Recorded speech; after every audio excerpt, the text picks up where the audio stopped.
North American competitive TF2 is no stranger to dynasties. From Freyotech during ECA and RGL to Dunning-Kruger effects Monopoly in the latter seasons of UGC Highlander, many teams have cemented their own tales of dominance in the scene. But in the end, Father Time has always caught up to dynasties, and all must eventually come to an end. In RGL, Leica G6 became the first between Sixes and Highlander to end a dynasty, overtaking Freyotech to win RGL 6's seasons 10 and 11. The killing blow came during the Resub GG LAN in Philadelphia, where they cemented themselves as LAN champions and the best team in North America. But for Highlander, enter Team Fun, a team that went under many different names, but their consistency at staying at the top stayed the same.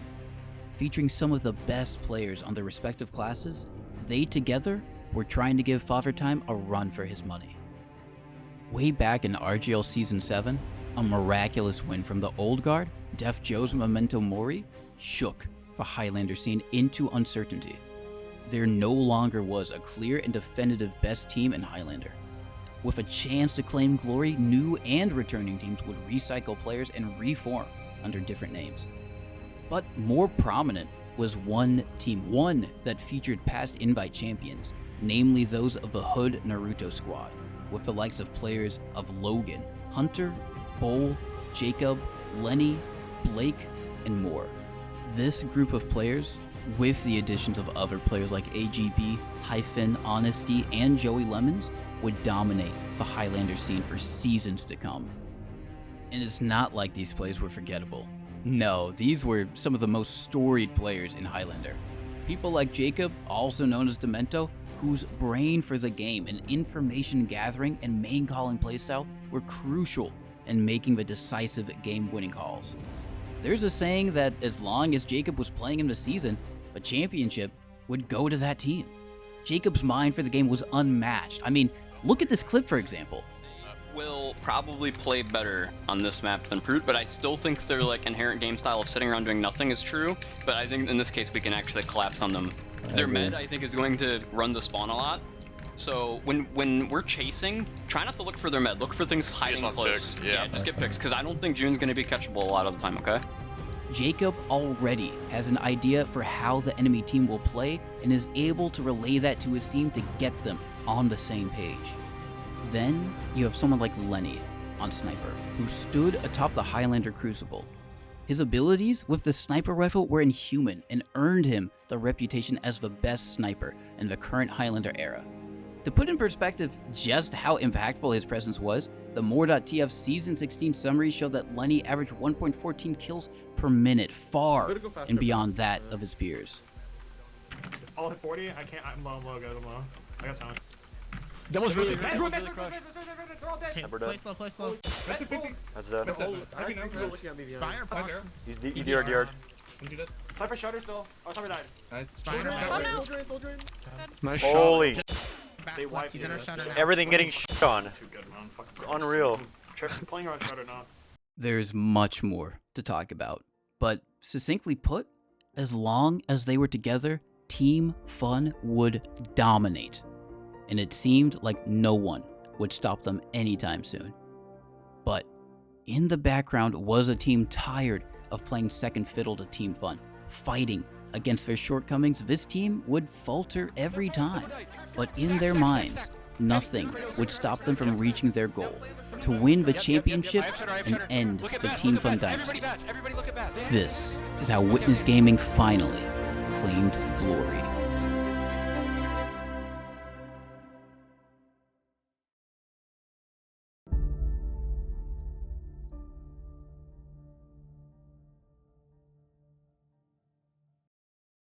Back in Season 12, the legacy of Team Fun was continuing under the 4500 banner.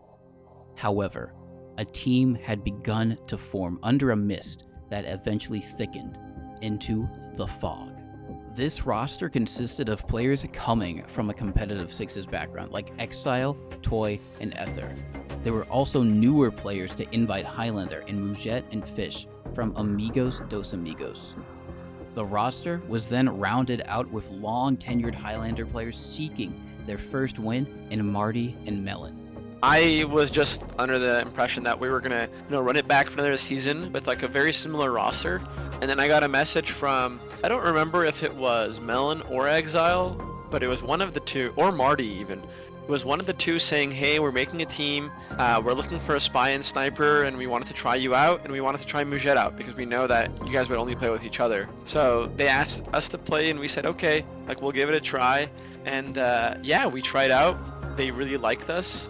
And kind of that's how that team really came to be. Mujet wanted to do it more than me, I would say. I was pretty indifferent between the Amigos and that team. Mujet liked that team better and liked the vibes on that team, so he wanted to join that team. And he saw it as like our chance to kind of break into the top end of Invite, in the top crowd in Invite, because it's very hard to get a chance when you're like a sniper player or a pick class player. It's so competitive that there's not many opportunities on those top teams. So when we were given that chance, we kind of took it and ran with it. So we both joined that team, and that's kind of how it came to be. I ended up being a leader later on in the season. So I think around week 3, when Marty left, I became a leader of the team. But until then, it wasn't really my team. It was Marty and Melon's team, and they were the one calling the shots, and they basically recruited us and got us on the team. Despite having players with padded resumes, none of them had a championship under their belt. And this was an important distinction in the scene, especially for someone like Melon, whose history abridged between 2 distant eras in UGC and RGL. She was no stranger to being on the receiving end of dynasties, having dueled against Menace to Society, Dunning-Kruger, Kids Next Door, and other legendary names. The Fog, despite community perceptions that they were a top team in a season stacked with heavyweight names, only finished 4th. This, coupled with the fact that a quarter of a division died mid-season in K&D and Run It Back, was somewhat of an underperformance given the names on the squad. This was a season where, in a what-if scenario, had K&D lived, it would have been a ranking based on match points between Somebody Help and the Fog for playoffs. This scenario would have been unfavorable for the Fog, eliminating them from playoffs. RGL Highlander League rules state that during the regular season, teams are not ranked based on their win-losses, but instead on their match points. This rule would have favored Somebody Help by 3 points. Going winless in their playoffs run was definitely not the ending Phish and Co had hoped for. For people looking to make their mark in Invite like Phish and Mujet, it was something they wouldn't forget. Despite the pressure and the expectations for this season, they were still hungry for another taste of playoffs. What really turned on the pressure was that season, like we were seen as like, okay, we're supposed to be the grand finals team, right? Or we're supposed to be at least top 3 team. And we were having a good preseason, but like you were getting kind of thrown into this high level that you've never played before, and boom, you're expected to be that like 1st, 2nd, 3rd place team against teams like K&D that have played together for like 15 seasons, teams like Apollodosh that have played together for countless seasons. So you're kind of thrown into this high level, expected to just do really good off the bat. So it definitely did create a level of pressure, but it was a learning experience for sure, and it was good. Unfortunately for Phish, his longtime teammate in Mujet had stepped down for the season 13 run. And as a matter of fact, the roster changed drastically. Exile was now on Medic and off of Demoman. Being off of Demo affected his impact because he had made a name for himself main calling on Demoman. Their soldier spot was a revolving door of players. With a ragtag group, they had to regain all the chemistry they had tried to build upon from last season. They had a hungry drive to win and to improve, but the circumstances were just too much. They ended up finishing in a similar fashion to last season, falling yet again in playoffs. But Season 14 was about to change all of that. With the return of Toy and Mujet, the Fog were about to fast forward their way to a championship with one of their strongest rosters to date.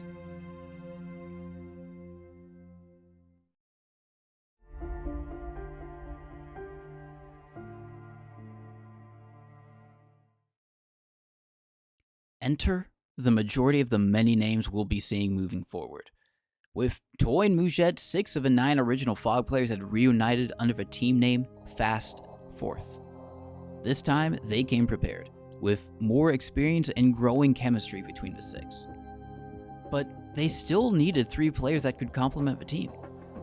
Of those 3 were Rebel, their engineer from last season who opted to continue playing with them.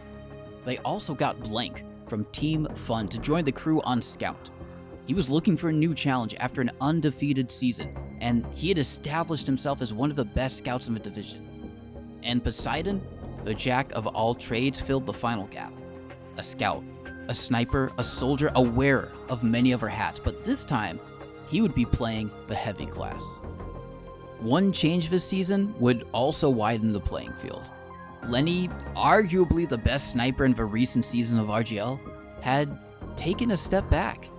Team Fun did have a formidable replacement in Nixie, but Team Fun were slightly weaker than before.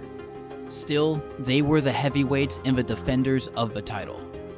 Yet, on week 4, Fast Fourth shocked everybody by defeating Team Fun, now called League of Lemons for this season, on Vigil.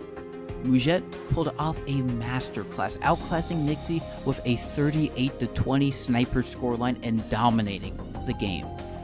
And the season ended just as fast as it started. In the blink of an eye, 7 weeks went by and 7 matches played. There was no red carpet to roll out, but Fast Fourth headed into playoffs undefeated. Up until this point, Fast Fourth were looking like they had a legitimate chance to defeat the League of Lemons for the first time. But if there was something League of Lemons were good at, it was making the necessary changes and learning from their mistakes. Leading up to playoffs, the team impulsively made roster changes in order to go toe-to-toe with Fast Fourth in an eventual rematch. A change was needed after the ban of Adam, and it was cutthroat. Poor scrim results against Fast Fourth led to the removal of Arts Hispanian, and led to Jacob reuniting with his teammates Hunter and Carson, both having played with him on Hood Naruto. They filled in the Pyro and Heavy slots respectively, as Hyphen switched to Engineer to great success. Blake, a very accomplished player, slotted into the Medic role. I think that was an upgrade on potentially all 4 classes. I think Johnny to Hunter is probably a slight upgrade. I think Johnny and Pyro had really started to get into a level of like mastery on the class that I don't think he had shown up until those last 2 or 3 seasons he played. But I think everyone else was an upgrade. I think Carson's an absolute monster on Heavy. I mean, Hyphen, good at Medic. I still don't see Hyphen as a Medic player. Hyphen's an NG player to me. Always has been, always will be. Blake is a Medic player. That said, at the risk of trashing on Fast Fourth, that season 14 was the easiest first seed loss I've ever called. League of Lemons in that Vigil match looked like, you picked a random low invite team and changed all the nameplates. They just looked lost. They really, I vividly remember being very surprised at just how unput together they were, because they had no issues on almost any other map that season. And you basically knew going into playoffs, Vigil was going to get banned, and Fast Fourth really didn't have too many cards left in that deck. And with both teams winning their playoff matches, the stage was set for a rematch.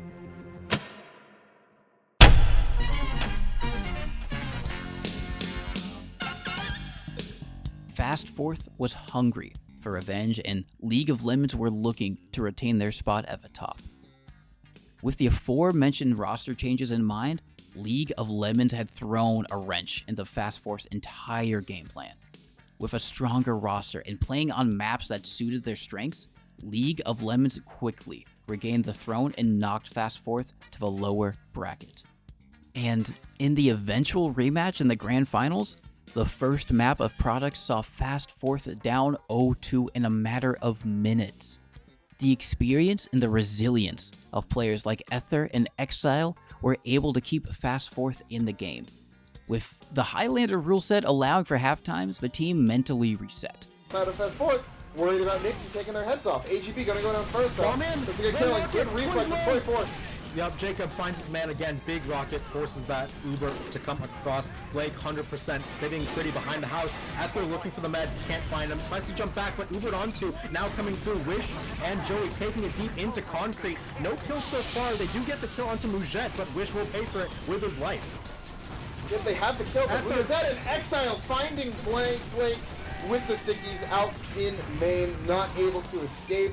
Right now, time slightly in favor now of League. Jacob. But so many players so dead. much Jacob, damage. So much damage, Blake's but not dead. enough kills. Phish getting his name called out on cast now. Gonna find that revolver kill onto Blake as he's escaping. That's a full wipe for, I think it was 7 seconds. Both meds could get if you go all the way down to 0-0. Jacob, But, look at him. He's over the aggro position on China. It's denied. Melon. Great play by Melon. Really needed that. Jacob was about to just win the round right there, but Melon able to protect her combo, get the reflect onto him, and they're flooding back in. Joey, Hyphen, Carson, all the kills are going down, and fast forward to get themselves on the board here. Although Ether plugs the space, gets a kill onto Nixie. Jacob U-turns, doesn't like that bomb. Point pressure hat up, but Ether, big ball onto Blake, finds the clean. 2 rockets on that air shot to deny the medic. We don't have the point yet. Out here for Toy, as long as no disaster happens, but Toy takes a lot of damage. Jacob in the connector, gets denied. Toy's life is safe for now, and the Uber charge now. Point contest being had to pop just in time to stop the cap. You see Blank running forward, finds a lot of damage. Joey goes down, Jacob goes down, and now Blake shredded by Poseidon on his back out. That's an amazing collapse coming out from fourth. Fast forward are in such control right now. Blake cannot get an Uber off. He's dying in every fight. Yep, and big stab coming in from Phish. We'll take a dab after that one. Tumbles up onto Carson. Amazing kills from Phish there. Free Uber onto the point. It's just Hunter, and they're just gonna die. That's a 2-0 now coming back for fast fourth, and we're all tied up. And they powered their way back with a flurry of rounds, putting themselves on match point, and leaving League of Lemons without answers. But in turn, the League of Lemons crew spearheaded a counterattack, led by their spy, AGB, who put up a whopping 15 kills in the last 2 rounds, including 2 kills onto Toy in the final round to put all hopes of Fast Fourth winning to rest in Map 1. League of Lemons were bound to win another championship, and they sure did, as Swiftwater was no contest. Jacob and co. were once again champions, and the Dynasty would live to see another day. But what about the losers? Well, they lost. For Fast Fourth, it felt as their best chance to claim gold had slipped away. What seemed like the makings of a great story only ended in a Shakespearean tragedy.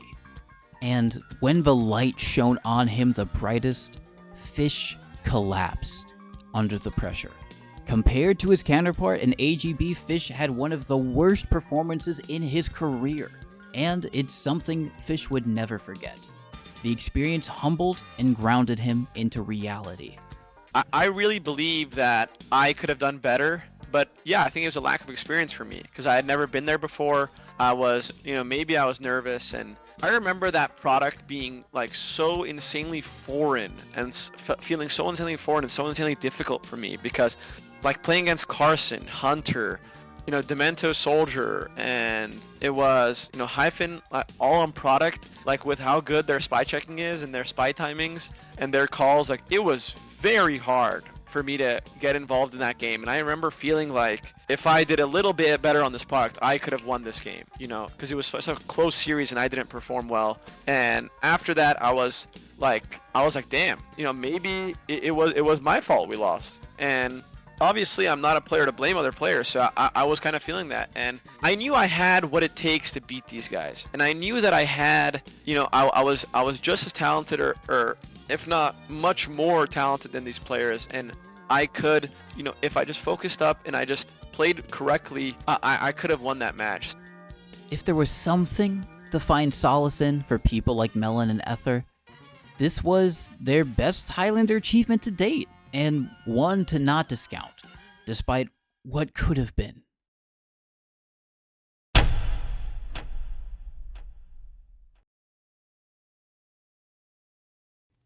Interested in seeing more lore about competitive TF2 just like this?